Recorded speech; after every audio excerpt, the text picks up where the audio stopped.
በ6 ዓመት 6 ፕሮጀክቶችን ጥንቅቅ አድርጎ ያስረከበው ቴምር ፕሮፐርቲስ አሁን ደግሞ በተመረጡ 3 ሳይቶቹ ላይ እስከ 35% የሚደርስ እውነተኛ ቅናሽ ይዞ መጥቶ እነሆ ብሏል። ቤተ መንግስትን ጎረቤት ባደረገችው አዋሬ ከባለ 1 እስከ ባለ 3 መኝታ በተለያየ ካሬ አማራጭ ባለ 80 ካሬ ጠቅላላ ዋጋው 8,560,000 ብር በቅድመ ክፍያ 1,712,000 ብር እነሆ ብሏል። 100% ለሚከፍሉ የ35% ቅናሽ ተደርጎ በ5.5 ሚሊዮን ብር የዲፕሎማቶች መኖሪያ በሆነችው ሳር ቤት ባለ 2 እና ባለ 3 መኝታ ቤት አፓርትመንት በ7 አይነት የካሬ አማራጭ እነሆ ብሏል። ባለ 2 መኝታ 106 ካሬ ጠቅላላ ዋጋው 11,660,000 ብር በቅድመ ክፍያ 2,232,000 ብር 100% ለሚከፍሉ ደንበኞች ከ35% ቅናሽ በኋላ 7.5 ሚሊዮን ብር መግዛት ይችላሉ። ቤቶቻችንን በ3 ዓመት ጊዜ ውስጥ ይረከባሉ።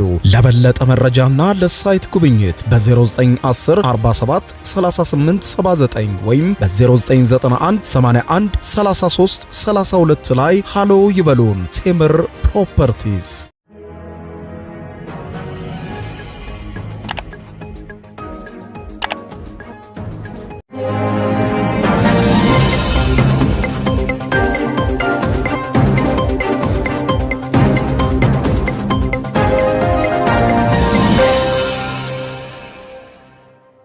ተናስተልኝ ክብራትና ክብራን የዩቲዩብ ቻናል ቤተሰቦች የሰዓቱን 3 አጫጭር መረጃዎች ይዤ ቀርብ ያለው እስከ ፍጻሜ አብራችሁን ቆዩ። ክብራን አድማጮች የመጀመሪያው መረጃ በጣም አሳዛኝና አስደንጋጭ መረጃ ነው። በሰንዳፋ አንዲት የባንክ ሰራተኛን ገድሎ አስክሬኗን በአሰቃቂ ሁኔታ በጅቦች እንድትበላ ያደረገው ግለሰብ በፖሊስ እየተፈለገ መሆኑን ፖሊስ አስታውቋል። ከዚህም ባሻገር ደግሞ ቀብሩም የተፈጸመበት ሁኔታ እጅግ በጣም ልብ የሚነካ ነው። ሙሉ የሟቿን ግለሰብ አስክሬን ማግኘት ሳይቻል ቀርቶ እጅግ ባሳዛኝ ሁኔታ ነው ቀብሯም የተፈጸመው። ይህንን በተመለከተ በዝርዝር በስፋት የማስደምጣችሁ መረጃ ይኖራል። ከወደ ሰንዳፋ የተሰማውን የሰንዳፋ ፖሊስም በጉዳዩ ላይ የሰጠውን ዝርዝር ማብራሪያ ታደምጣላችሁ። በሌላ በኩል ከጎረቤት ሱዳንና ከሀገር አሜሪካ የተሰሙ አጫጭር መረጃዎችም እንዲሁ የማስደምጣችሁ ነው የሚሆነው። አብረን ዝርዝሩ እንከታተለው። በቀድሚያም አሳዛኝ ዜና ነው። በሰንዳፋ የባንክ ሰራተኛዋን ገድሎ አስክሬኗን በአሰቃቂ ሁኔታ በጅብ ያስበላው ግለሰብ በፖሊስ እየተፈለገ መሆኑን ቢቢሲ ዘግቧል። ከአዲስ አበባ ከተማ አቅራቢያ በምትገኘው ሰንዳፋ ውስጥ አዳነች ኩምሳ የተባለች የኢትዮጵያ ንግድ ባንክ ሰራተኛን የገደለው ግለሰብ በፖሊስ እየተፈለገ መሆኑን ቢቢሲ የዘገበ ሲሆን የንግድ ባንኩ አሌልቱ ቅርንጫፍ ሰራተኛን ገድሎ አስክሬኗን ጥሎ የተሰወረው ተጠርጣሪ በቁጥጥር ስር እንዳልዋለ የሰንዳፋ ፖሊስ ጣቢያ የምርመራ ክፍል ኃላፊ ኮማንደር ንጋቱ አለሙ ለቢቢሲ አረጋግጠዋል። ግድያ የተፈጸመው ባሳለፍነው ሰኞ ታህሳስ 6 ቀን 2018 ዓመተ ምህረት መሆኑን ገልጸዋል። በሰንዳፋ በኬ ከተማ ጎማጣ ወደ ተባለ ስፍራ ተወስዳ ከምሽቱ 3 ሰዓት አካባቢ ነው ግድያው የተፈጸመባት ተብሏል። ቢቢሲ ያነጋገረው የሟች አዳነች አብሮ አደግና ቤተሰቧን የሚያውቅ አንድ ግለሰብ ተጠርጣሪው ከዚህ ቀደም ወደምትሰራበት እየሄደ በተደጋጋሚ ሲያስፈራራት እንደነበር ገልጿል። ስሙ እንዳይጠቀስ የጠየቀው የአዳነች አብሮ አደግ ሟች ዛቻ እየደረሰባት እንደሆነ ለቤተሰቧ መግለጿንም አክሏል። በተገደለችበት ዕለት አዲስ አበባ ሜክሲኮ አካባቢ የንግድ ባንክ ስልጠና ላይ ውላ ወደ ሰንዳፋ ተመልሳለችም ብሏል። የዚያኑ ቀን ምሽት ላይ ከ1 ሰዓት እስከ 2 ሰዓት ለሰዎች እየደወለች ነበር ሲልም ተናግሯል። አዳነች በኢትዮጵያ ንግድ ባንክ አሌልቱ ቅርንጫፍ ለ3 ዓመታት የሰራች ሲሆን ለዓመታት በትውልድ ቀያዋ ምዕራብ ወለጋ አካባቢ በመንግስት ስራ ላይ እንደቆየችም አብሮ አደጓ ስለ ሁኔታው ገልጿል። የተገኘውን የአስክሬን ክፍሏም ብዙም አይደለም የተባለ ሲሆን የተገኘውን ብቻ በፌስታል ተጠቅልሎ እንደተቀበረም ተገልጿል። የሬሳ ሳጥኑ ክብደት እንዲኖረው ሲባል ግማሽ ያህሉ በአሸዋ ተሞልቶ ነው የተቀበረችው ሲል ቢቢሲ ስለ ሁኔታው ያገኘውን መረጃ ዘግቧል። ቢቢሲ ያነጋገረው የአዳነች አብሮ አደግ ግለሰቡ የአዲስ አበባ ነዋሪ እንደሆነና ቤተሰብ ያለው እንደሆነ ጠቅሶ እሷ የምትሰራበት አካባቢ የግንባታ ፕሮጀክት ስላለው ይመላለስ እንደነበረም አመልክቷል። ከግድያው በፊት ራሱን በማስክና በጥቁር መነጽር እየሸፈነ አገባሻለሁ እያለ ያስፈራራት ነበርም በማለት አክሏል። የሰንዳፋ ፖሊስ ጣቢያ የምርመራ ክፍል ኃላፊ ኮማንደር ንጋቱ ተጠርጣሪው ጸጋዬ አሳልፈውና አዳነች በፍቅር ግንኙነት ውስጥ እንደነበሩ የፖሊስ ምርመራ እንደሚጠቁም ገልጿል። አዳነችን እንዲሁም ቤተሰቧን በቅርብ የሚያውቅ ያስታወቀው የቢቢሲ ምንጭ ግን ምንም ግንኙነት የላቸውም በማለት ይከራከራል። በተደጋጋሚ አገባሻለሁ በሚል ሲያስፈራራት እንደቆየም አስረግጦ ይናገራል። ኮማንደር ንጋቱ በበኩላቸው ግድያው በተፈጸመበት ዕለት ተጠርጣሪውና አዳነች ሆቴል ምግብ አዘው እንደነበርም ገልጸዋል። የሮሰን ሆቴል ምግብ አዘው ነበር። አዳነች ምግቡን ሳትበላ ሆቴሉን ጥላ ስትሄድ ተጠርጣሪው በመኪና ተከትሏታል። ከዚያም ወደ ጎማጣ ሰፈር ወስዶ በጥይት ገድሏታል በማለት ስለ ሁኔታው ገልጸዋል። ጎማጣ የሚባለው አካባቢ ከሰንዳፋ ከተማ ወጣ ያለ አካባቢ መሆኑንም ቢቢሲ ጽፏል። ቢቢሲ ያነጋገራቸው የአዳነች አብሮ አደግ እንደተናገረው ከሆነ አዳነች እጄን ልታጠብላ ከሆቴሉ ለማምለጥ ሞክራለች። ተጠርጣሪውም እንደተከተላትም አክሏል። የሰንዳፋ ፖሊስ ጣቢያ ምርመራ ክፍል ኃላፊ ኮማንደር ንጋቱ ተጠርጣሪው ግድያው ከፈጸመ በኋላ በአለልቱ ከተማ መኪናውንና መሳሪያውን ጥሎ መሰወሩንም ገልጸዋል። መኪናውና ለግድያ የተጠቀመበት መሳሪያ በአለልቱ ከተማ ጥሎት ሄዷል። መኪናው ውስጥ ደምና መሳሪያ ተገኝቷል። ይህም ደግሞ ግድያው የተፈጸመበት መኪና ውስጥ መሆኑን ይጠቁማል ሲሉ አስረድተዋል።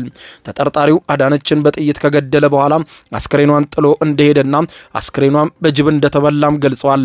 በአካባቢው የተኩስ ድምፅ የሰሙ ሰዎችም ጥቆማ እንደሰጡ የተናገሩት ኮማንደር ንጋቱ ፖሊስ ያገኘውን መኪና ማህበረሰቡ ከሰጠው ጥቆማ ጋር ተመሳሳይ እንደሆነም አስረድተዋል።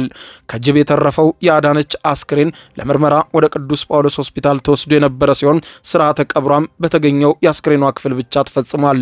ተጠርጣሪው መሳሪያውንና መኪናውን ጥሎ ከአካባቢው ከሸሸ በኋላ ፖሊስ በቁጥጥር ስር ለመዋል ፍለጋ መቀጠሉንም አስታውቋል።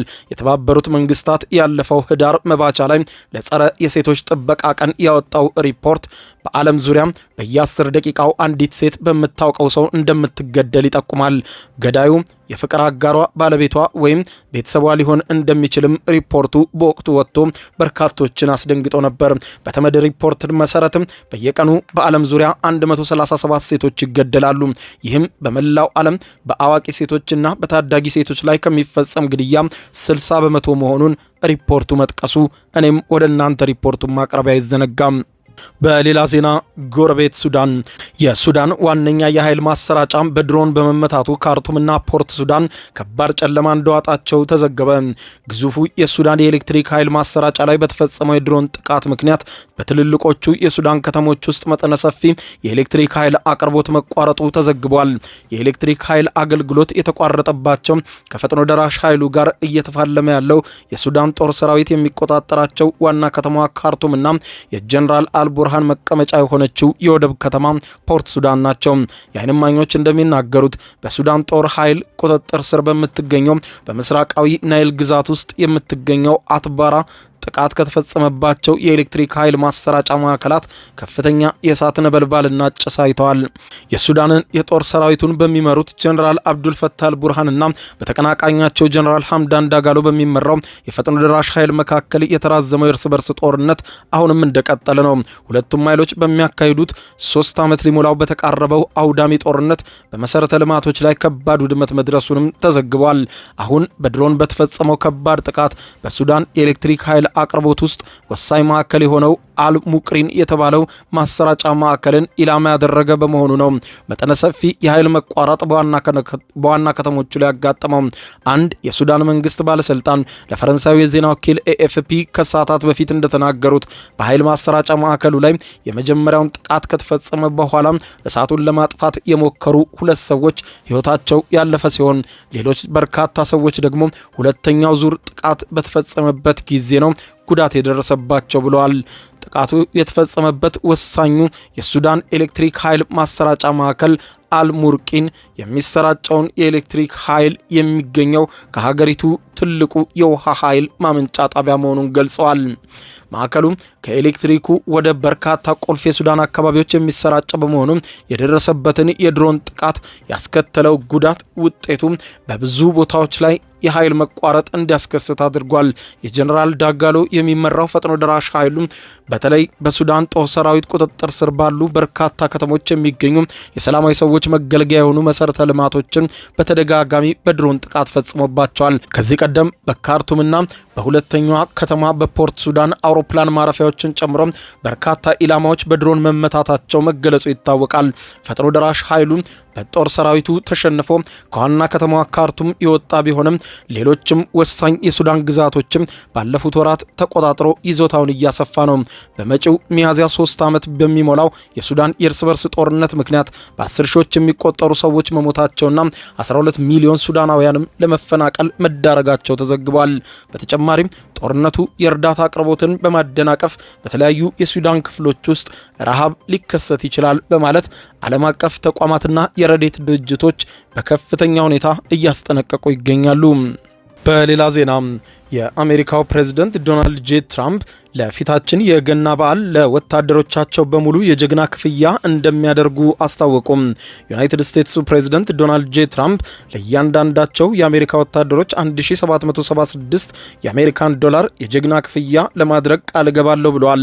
ለ1.4 ሚሊዮን የአሜሪካ ወታደሮች የሚደረገው ይህ ክፍያ የተወሰነ ገንዘብ የተገኘው ከታሪፍ መሆኑንም አስታውቀዋል። ረቡዕ ምሽት ለሀገራቸው ቴሌቪዥን ጣቢያም መልእክት ያስተላለፉት ትራምፕ ቼኩ አሁን ተፈርሞ ወጥቷል ብለዋል። ክፍያው ለገና በዓል ይደርስላቸዋልም ሲሉ አብስረዋል።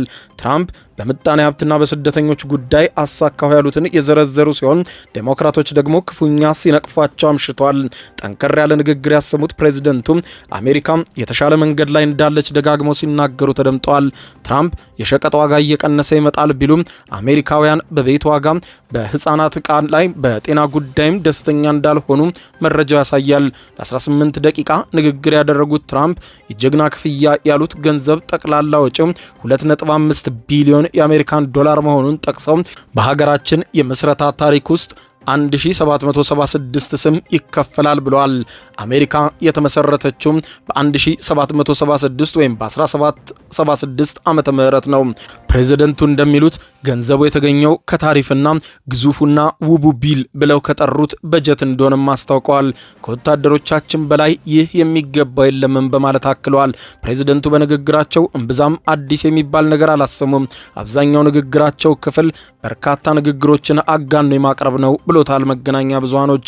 ምጣኔ ሀብቱን ለማነቃቃት እንዲሁም በቀድሞው ፕሬዝደንት ባይደን የተከሰተ ነው ያሉትን ግዙፍ የዋጋ ግሽፈት ለመቀነስ የሚያደርጉትን ጥረት አሁንም ደጋግመው እንደሚቀጥሉና ራሳቸውንም ሲያወድሱ ተደምጠዋል። አሁን በአዲሱ አስተዳደር የዋጋ ግሽፈት በአስደናቂ ፍጥነት እያሽቆለቆለ ነው።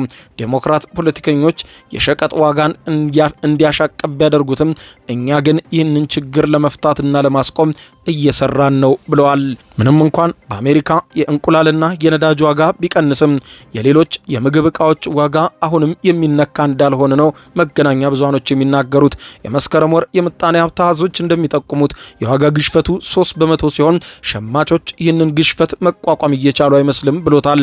ባለፈው ህዳር ወር በተለያዩ ግዛቶች ተካሄደ በተባለው ምርጫ በርካታ ሪፐብሊካኖች መሸነፋቸው ይታወሳል።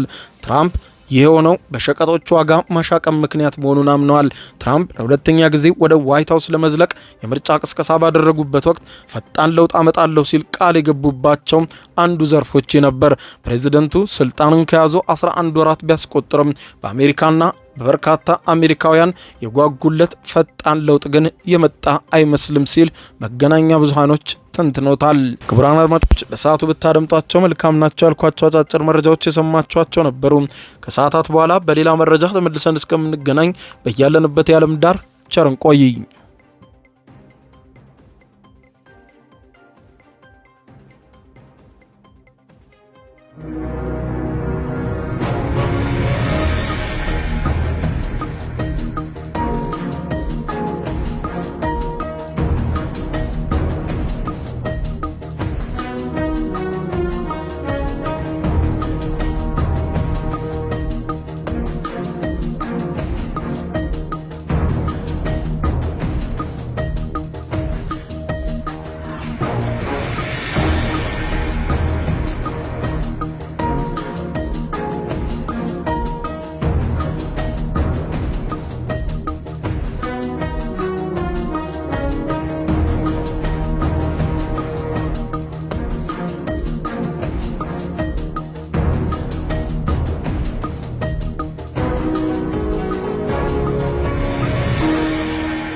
የዩቲዩብ የስኬት ሚስጥሮችን በዝርዝር የያዘው የአቤል ብርሃኑ የወይኗ ልጅ መጽሐፍ ሁለተኛ እትም በገበያ ላይ። ዩቲዩብ ለመጀመር በአጭር ጊዜ ስኬትን ለመቀዳጀት አስበዋል? ዩቲዩብ ብጀምር ስንት ብር አገኘሁም ብሎ አስበዋል? እንግዲያውስ በዩቲዩብ 2 የወርቅ 3 የብር ሽልማቶችን ያገኘው የአቤል ብርሃኑ የወይኗ ልጅ የዩቲዩብ ሚስጥሮች መጽሐፍ በዝርዝር ሁሉንም ያብራራሉታል። ዛሬውኑ ገዝተው ህልሞን እውን የሚያደርጉበትን የዩቲዩብ የስኬት መንገድ ይጀምሩ። በሀገር ቤት አከፋፋይ አዲስ አበባ ሜክሲኮ ኮሜርስ መጽሐፍት መደብር። በውጭ ሀገራት ለምትገኙ ከአማዞን ላይ ብታዙ በቀናት ውስጥ ደጁ ይደርሳል። የአማዞን ሊንኩን እዚህ ቪዲዮ ኮሜንት ላይ ያገኙታል። የዩቲዩብ ሚስጥሮች፣ ዘመኑ ጋር ተፈላጊ መጽሐፍ።